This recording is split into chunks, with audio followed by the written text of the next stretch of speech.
Hi, Hi. I'm Rajiv, and this is my friend Laura, and today, Laura is going to show me how to make pom-poms.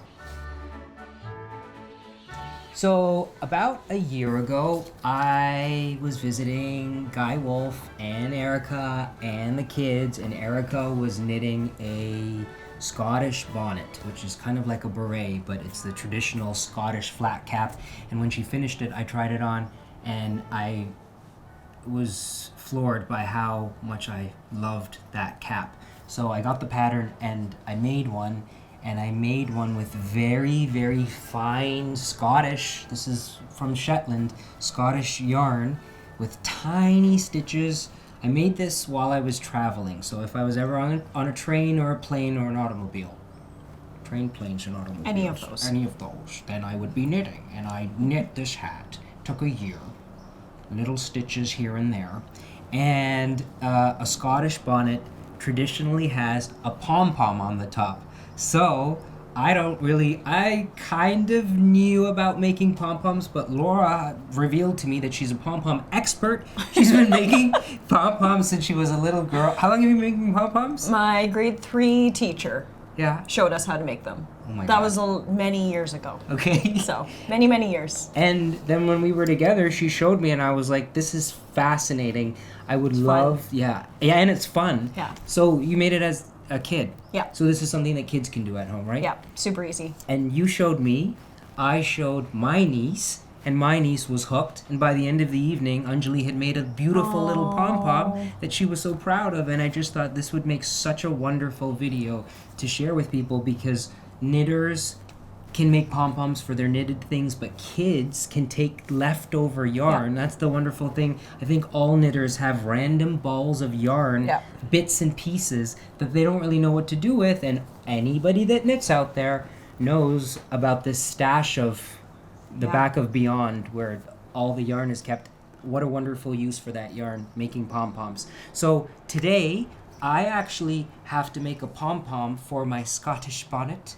And Laura, you're gonna make pom-poms for the pair of mitts. I met Laura a long time ago when I was a wee bairnie, and I worked at Black Creek Pioneer Village as a volunteer, and Laura was working there too. We both learned how to take wool from the flock of sheep that we had at Pioneer Village. They would shear the sheep once a year, and Laura and I both were trained on a spinning wheel, how to take the fleece and spin it into yarn, and then we would dye that yarn with natural dyes from plants that we made on the property. So these are homespun mitts. Yep.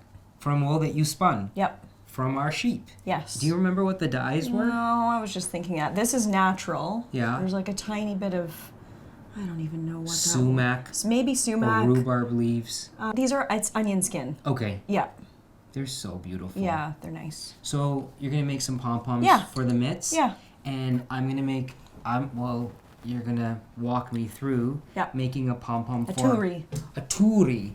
That's the Scottish term for the thing that goes on top of the bonnet. Okay, Laura and I both did a little bit of research. Pom-poms have a very rich history, and they weren't just made for fun. Oldest known pom-pom apparently goes back to the year 1000, Sweden. Yep. A statue, a very old Swedish statue. A Viking god. A Viking god with a little ball on his hat that they assume is a pom-pom. Yeah. But I think the most legitimate rooted history of the pom-pom is military use, and that's fascinating. So in Europe, I think in Russia or around there, the early origins of the pom-pom, they went on the military hats, and the color denoted what side you belonged to. Yeah. So when everyone was fighting, you could identify what side the soldier belonged to based on the color of the pom-pom. Yeah. And that was 1400 or 1500. I mean, hundreds of years old. And we saw actual examples of these military hats. The one that we saw had a dense red pom-pom on the front of the hat, and then it had some like ornamentation on the side. Yeah. It was beautiful. So there was an actual use for these pom-poms made of wool, and I just think like that is so aesthetically pleasing to hold in your hand, and I would not be able to figure out how this was made. Yeah. Like I would have no idea. No idea. How to even start. Let's say I wanted to make a small pom-pom for this hat. Yeah. What would I do? So you roughly want to figure out roughly what size you want it to be. Okay. So that's the first step. Yep. So if you just have an idea in your head, you know, you want it to be like this. This is a little over an inch. Yep. So you start with these rings, which we're going to make. And to gauge the size, it's just, this is going to be roughly the same size as the diameter of the rings. So we don't have... Okay, so give me one sec to find it. So like Yep, this right is here. a good example. So this size ring, Yep. this diameter, like the widest part of these rings Yep. will make this pom-pom? Exactly. You can kind of tell. Oh. Yeah. Oh, cool. So you make a set of rings Yep. that dictate the size of the pom-pom? Exactly. Okay. So for yours, we figured out that we want it to be actually roughly this size. Yeah, and this is a ball of yarn. This is like this is the leftover yarn that I have from my Scottish bonnet, but I have more over there to use for my pom-pom. So if we want it to be roughly this size, Yep. So we already cut these out, and this is roughly the size. and that's what I'm going to use today? Yeah. Okay, so I have a question. So we cut out these donuts. Yep. They're like little paper donuts. We need 2 of them. Yeah. And when you cut them out, you have an outside size and you have an inside Yeah. cutout. How do you know how big to make it? Like the inside size. So basically, we're going to go into later what happens when you have the size incorrect. Okay. But you're just kind of guessing. Okay. This is kind of the ratio that you want it to be. Okay.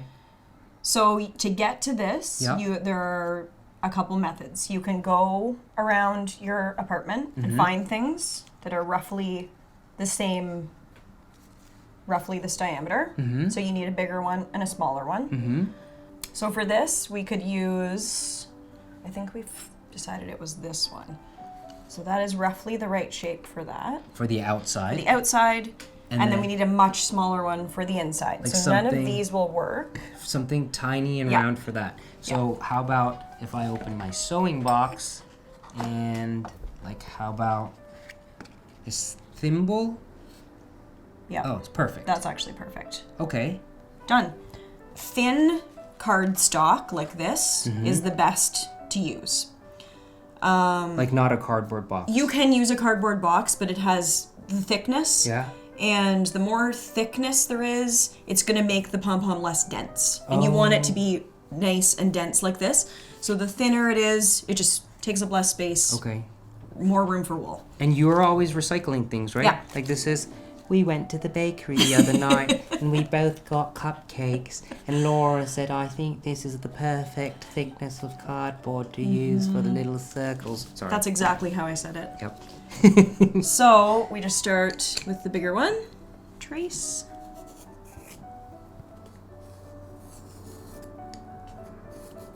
And then to get the center, you can just do a rough. Make a little crosshair.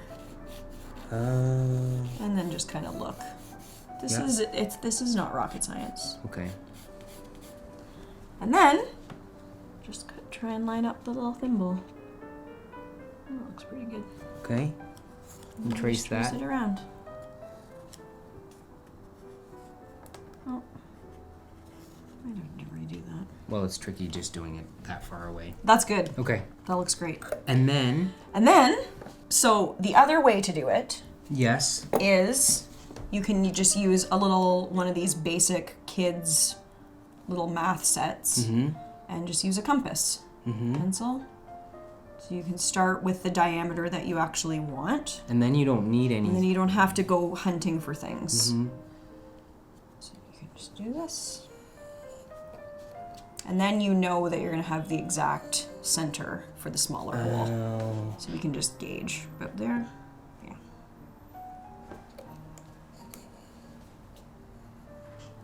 There. Okay. Nice. That's it. So Oh, either way is good. But this is so much. This is better. Okay. And then we cut them out. And you use these. So I just use little scissors. Look at Laura's little bird scissors that she brought from Toronto. We used to have these at Pioneer Village. Yeah. And they're stork scissors. So look, it's a stork, and when you go to cut these old designs, they didn't have to make scissors this way. Yeah. And yet. But why would you not? Yeah. So much better. And then you have a tool that when it's sitting on a table and you're not using it, it's a beautiful thing to look at. It's like it's just sitting like this when you're not using it, and then when you're actually using it, look, the beak opens. I love those. Now compare this to the design of an iPhone. Sorry, random tangent. So to get the center hole out, I just use the beak and stab it. Just to start a little hole, and then you can go all the way around. Comme ça.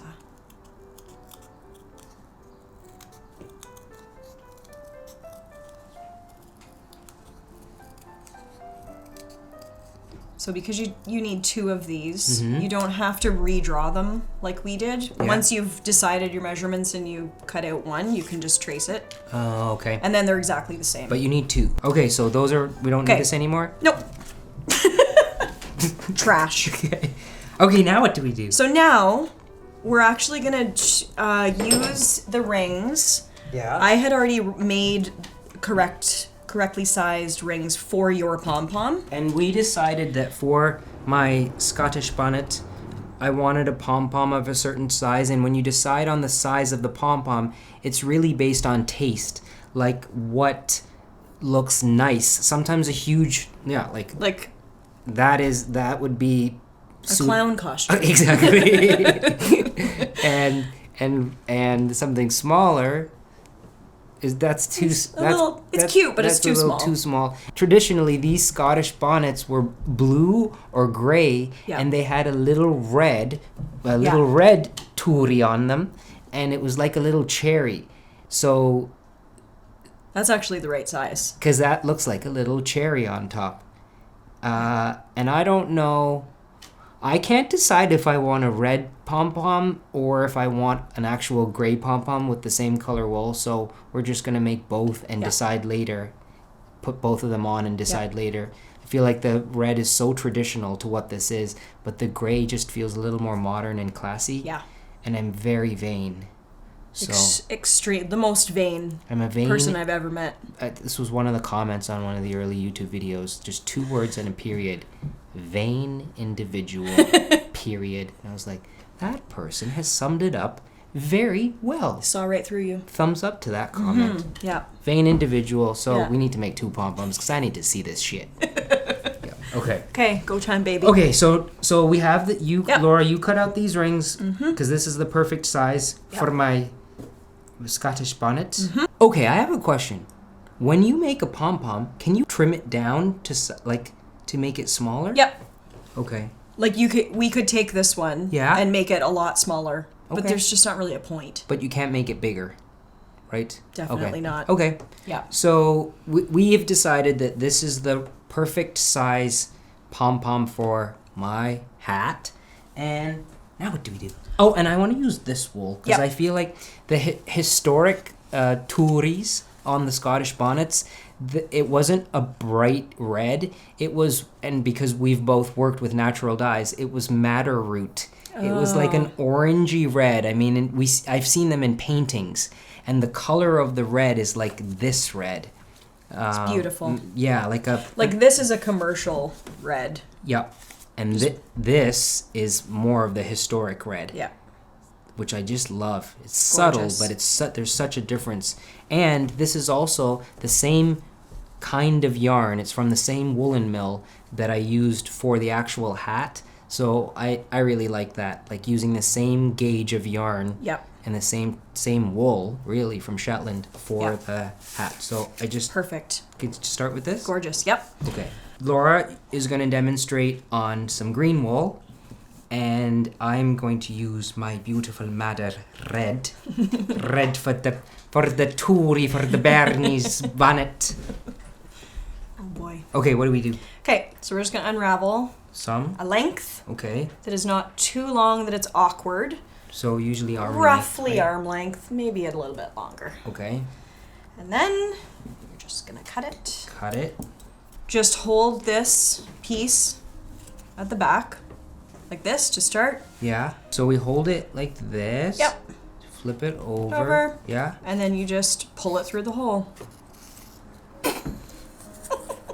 Oh boy. Over and over. Okay, now we have it on the inside. So we have it on the inside. Yeah.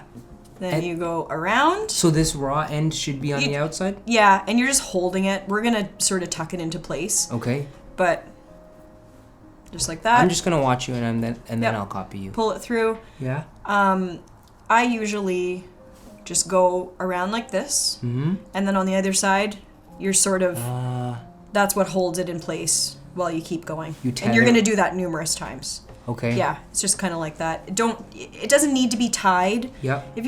If you are stressed out about it, you could tie a little knot here, but you're just going to cut it off. So just don't do it. Okay. Yeah. Just hold it like that. Mm-hmm. And then that is all there is to it. So can you Just keep going around, pulling it through. So that's now tucked in there a few times, so it's not going to go anywhere. And you just keep going. And you're working your way around the ring? Yep. And you're going to go around and around and around. So one this size could take an hour if you're doing it depending on your pace. How tightly do you have to pull this? So this is similar to any other needle craft. There's just a tension. So you don't want it to be crazy tight, like you don't want to reef on it like this. It shouldn't look like that. Okay. And you don't want it to be too loose, Lautrec. So you just want to have a nice, gentle tension. Not too tight and not too loose. Lautrec. Exactly. Which is what we always say about Toulouse. Toulouse Lautrec. Okay, And then you just keep going. Okay, I'm gonna try this. Okay, I think I'll just figure it out.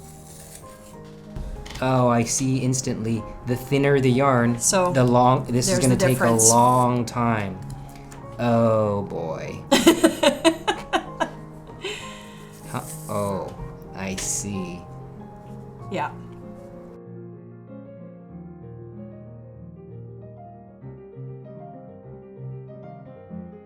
So you've reached the end of your strand. So you're just gonna have an end like this. Yeah. Now what do you do? It's fine. Just leave it, and then you just keep going. So cut another length. At this part, you can cut this off if you want, but it doesn't really matter. You can just hold it like we did before. You can just tuck it in anywhere. And then same thing. Hold the back one. Hold it with your finger. And then all you want to do is just make these stay in place. These are all going to get cut, so that's it.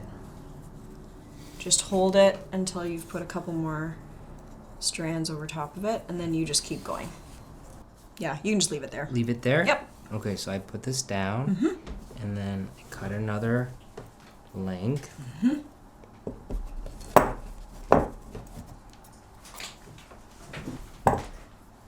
And I can just tuck it like... Yep. Tuck it. Just hold it.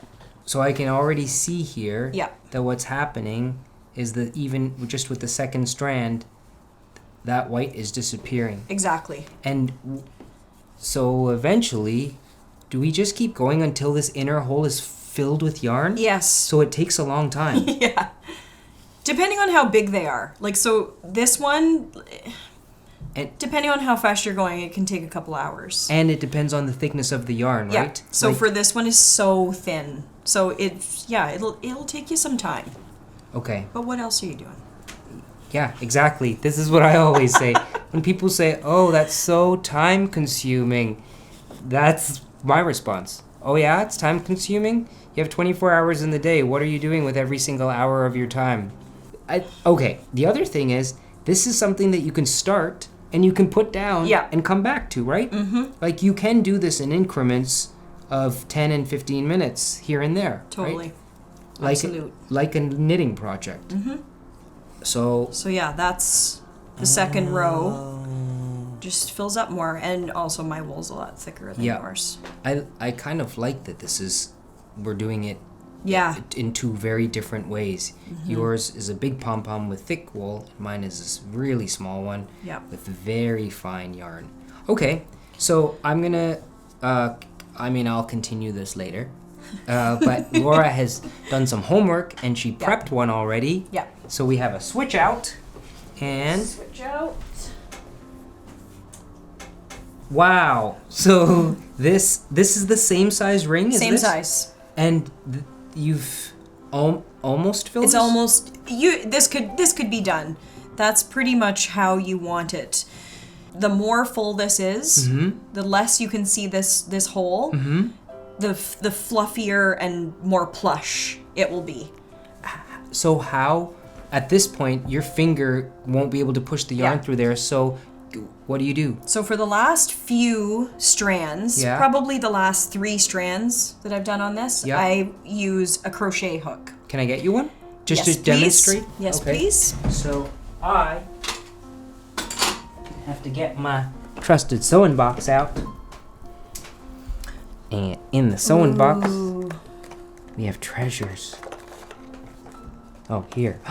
This one. How about this? Yeah. This is a bone crochet hook that I found in an antique market in Munich when I used to live there. It's so beautiful. It's like bone or horn or something.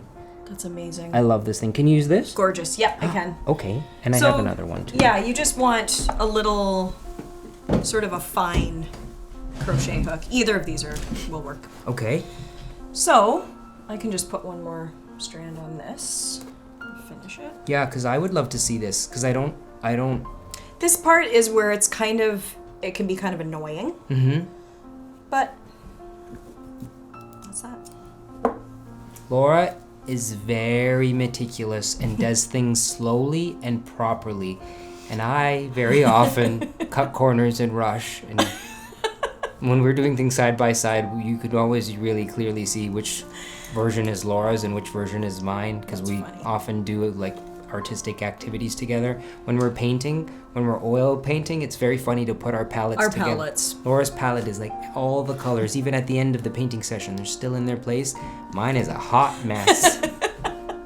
Who knows what colors were on that palette? Messy boy. Dirty fellow. So here, let's... Yeah, can we use that one? Yeah. So, same thing. Another strand.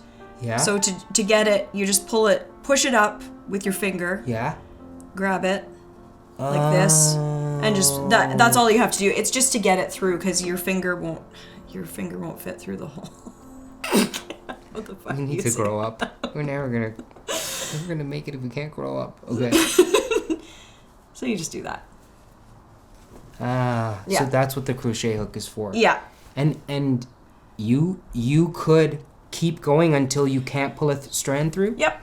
That's ideal, right? For the fluffiest pom-pom? For the fluffiest. It's the most densely packed.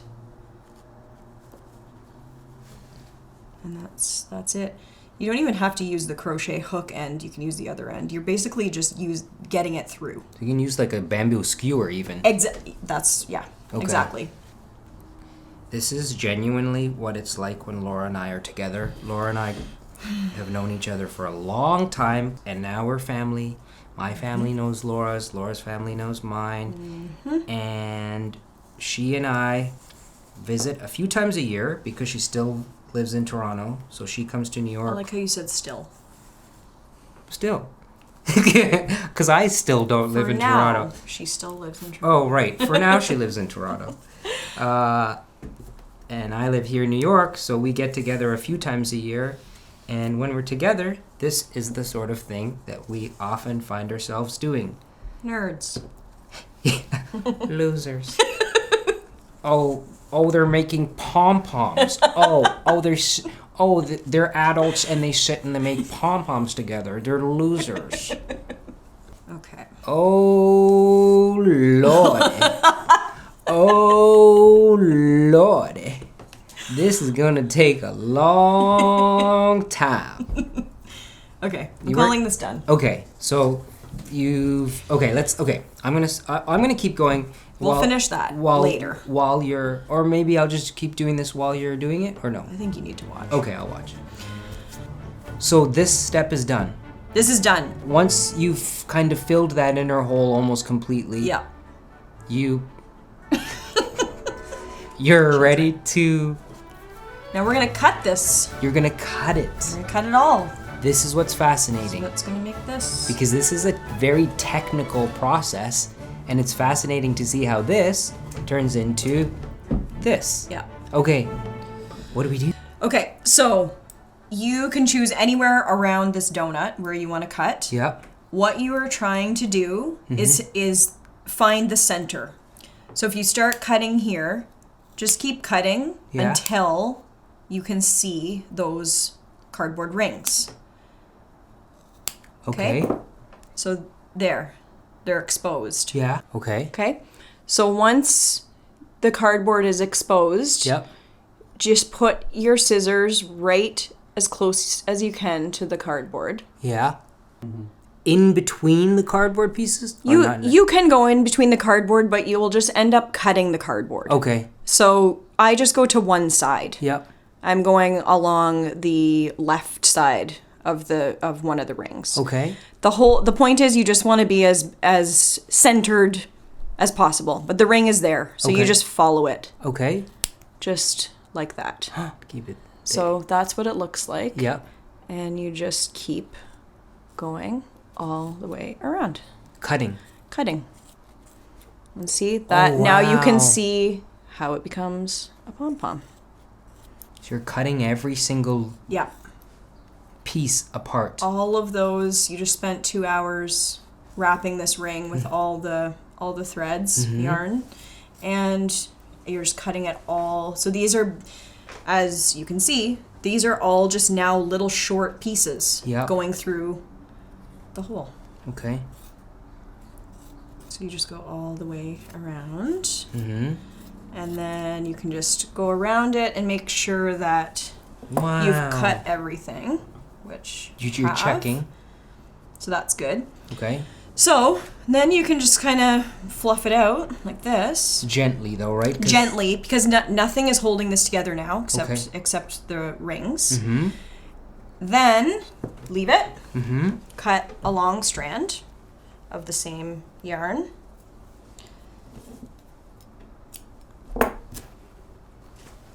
This is why you need 2 rings.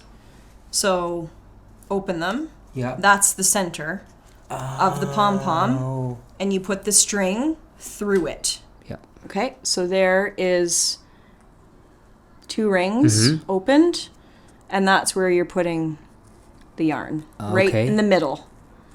And we're going to go all the way around to the other side. And then we're going to tie a knot. I wouldn't tie, so just tie a knot like this. Yeah.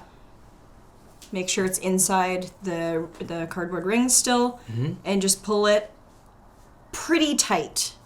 Because that's pulling all of this is what's going to make it puffy, because it's pulling all of those together and pushing them all like you just saw that. Yeah. Right? And if you didn't pull it tight, these could still be pulled out, right? Exactly. Yeah. Okay.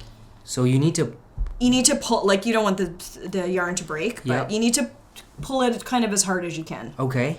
So like that. Yeah. Flip it over. And go back around with this.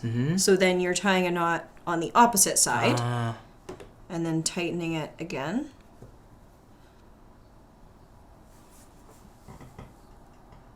Tight. And then on this side, you can tie another knot the opposite way. To like secure a square knot.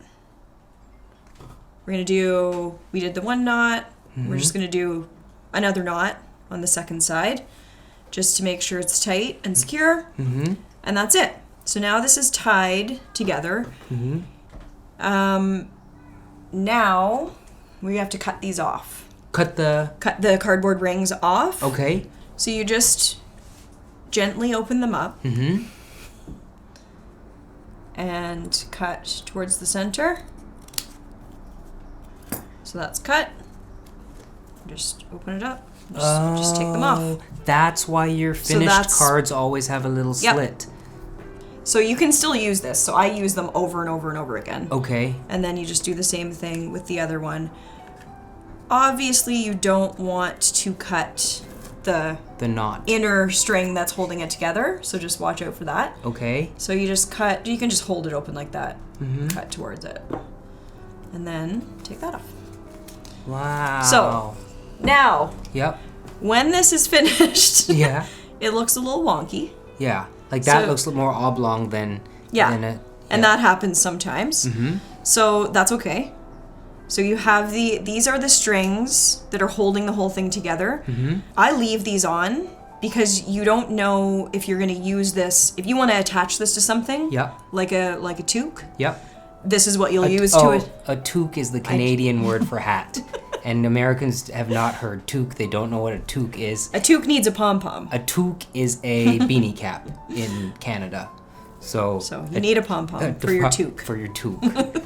It's a very Canadian word, and I only learned when I moved to New York. No one knows what a toque is here. You say a toque, and they're like, "What is that?" I assumed everyone knew what a toque was. Nope, and they don't have a word for it here. They're like, "It's a hat. It's a cap. It's a beanie cap." Like, it's a toque. That's a great word for it. A toque is that specific type of hat. Yeah. French? Yeah. Okay. But I don't know the origin of the word. But so it's for your toque, French. if you want to attach this to your toque, you leave these on. Okay. If you're just using this as a pom-pom, you want to throw it around, just cut them off. And for like the pom-pom for my Scottish bonnet. Yeah, we're leaving them on because it's going to attach it to the bonnet. Okay, now what do we do? This is the fun part, I think. So you basically give this a haircut. So you want scissors that look like this. That are like... You want to have a little bit of length. Okay. Because you're just gonna... So you're trying to get a spherical shape. Is that the right word? Yep. Spherical? Yeah. So we can already see that this is too long. It looks like a little sausage. So we're just gonna start at the ends, and you can just go at it. Because all of that can just come off. And your goal is to make this into a little ball. So you can take your time with this. This is what makes them perfect. The trimming. When you keep trimming and get it into a perfect shape. Cool. But those ends you can do pretty aggressively. This is actually something like the more you do of these, you'll just get to know. But you can go too far, right? Yeah. So you want to do this gradually? Yes. Like you don't want to be aggressive with the cutting and cut like an inch off at first. Yes, that is correct. Okay. Because you're cutting tiny bits. Yeah. It's better to go slow and gradual than aggressive and fast with this. And then you can keep pull it back and see where it needs to go. It's so beautiful. Like it so looks fluffy. Yeah, and it looks like velvet. It does get that velvet look because this is all the ends of the yarn. So if it ends up being a little bit too big, the pom-pom. Say you're making it for a toque, and it looks ridiculous. You could just keep trimming this and trim it down. Yeah, it's so nice. So it's already getting better, and you just keep going until it's perfect. Laura made all of the pom-poms on this table in anticipation of this shoot, and when she arrived here in New York with her bag of pom-poms, it was like, you've been busy and in all different colors, and they're really fun. They're fun, but they're also little, like they're just so aesthetically pleasing. These little balls of wool. You want to try trimming? Yeah. Sure. I don't want to ruin it. You won't ruin it. Okay. So I think I would trim this like I trim a topiary. I would look at the profile and rotate and just keep in my mind the idea that it has to be a ball. Yeah. And I'm Perfect. looking at it in profile the whole time, and anywhere where I see a little something that's interrupting a circle on the side or a half circle, Yep. I trim off, right? Yeah, that's excellent. It's already so nice. That is really. And you can keep Beautiful. fluffing it too to make sure all the strands are lined up, and then some will come out that are too long. Okay, and then you trim some more. Yeah. This is so nice. It's really satisfying. I can see just kids making these and having so much fun making them. Yeah. Like I learned when I was 8. Wow. And I made many of them. I remember being in elementary school, and it was before cell phones and before computers, and we did a lot of things. Mm-hmm. Yeah. Before school, I would feed my chickens. As one does. As one does before school. And then in the afternoons, I'd come home from school and I'd feed the chickens again, and then I'd let them out. And then, like, in the afternoons when I was supposed to be doing homework, I would be doing stuff like this in my room. I have to make my pom-poms. I never made pom-poms, but I did, like, everything else. I took macaroni and stuck it onto cardboard and painted it gold to make Egyptian treasure boxes. And painted hieroglyphs on your wall. Yep. Wow! There. Look at that. That's pretty good. It's so nice. Yeah, it's beautiful. Okay, so let's clean this up a little bit. Yep. One of the things that we should cover is how those rings affect the finished pom-pom, because what is a little confusing to me is how do you gauge the ratio of the outer circle to the inner circle? Yeah. If this inner circle is very small, what does it look like? If it's very big, what does it look like? And Laura has made 3 examples of how these proportions affect the pom-pom. This one, which is a tiny hole, means that less yarn is being used for the pom-pom, so you actually see the strands, and it's not as... It's a little floppier. It's floppier, and it's not as velvety. Yeah. This one is ideal, right? Yeah. So this turns into a nice, very dense, like felty, velvety pom-pom. And then this one, where the inner hole is quite big and it's just a narrower ring, Yeah. creates, this is very surprising, an oblong pom-pom that can be trimmed down to size, but as I understand the theory of this. Yeah. It's just wasted wool. Yeah. that And it's needs just to- pushing it out Right. into that shape. So you don't need to use it. Okay. So if This you're is making ideal. this right here, Yeah. play around with it. What's fun about this is experimenting. And Laura also made me. She made me A little Toorie. a little Toorie out of the yarn, out of the same Shetland yarn that I used for my Scottish bonnet. Laura made a pom-pom, and she really took her time and really made it dense. This is so nice. Look at how the pom-pom looks like it's a different material than the hat, because it's the wool has been used in a different way, but it's the exact same yarn. I love this so much. Can It's we so nice. attach this? Definitely. Okay, I need a darning needle, right? Yep. I have this needle case, which Laura found and gave me as a birthday present. When is it from? Oh. Like the Like 1880s? Yeah. Here. My Toorie on my Bernie's bonnet.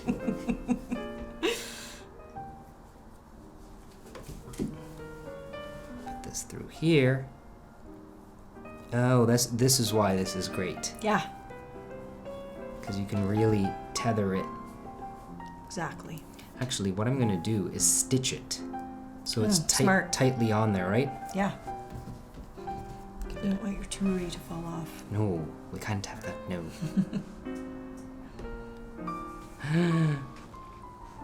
Isn't this so much fun? Nerds. Making pom-poms? It's fun.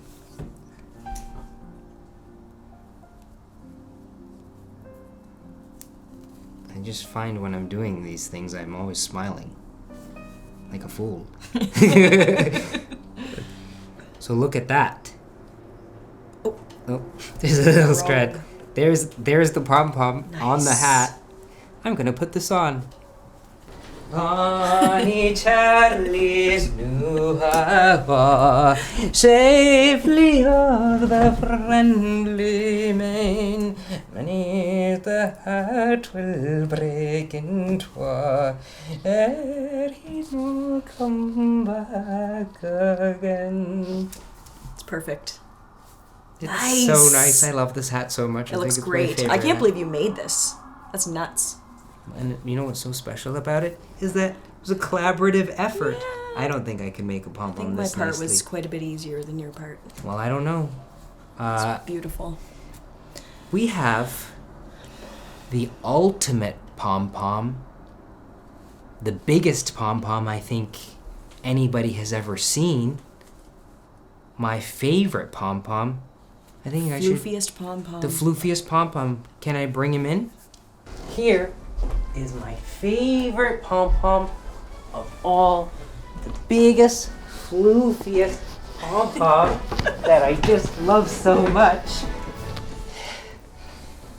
Princey. Look at this. Here, sit down. Yeah. He's nice. Boy. And he's floofy. And he just had a bath. And he's soft. And you're just cuddling him. And kissing him. Well, from Laura and me and Princey, we thank you so much for watching. And we hope you'll be inspired by all this floof to try making a pom-pom yourself. Thanks, Laura. Thanks for you. coming. Thanks for having me. Thanks, Thanks, Princey. Princey.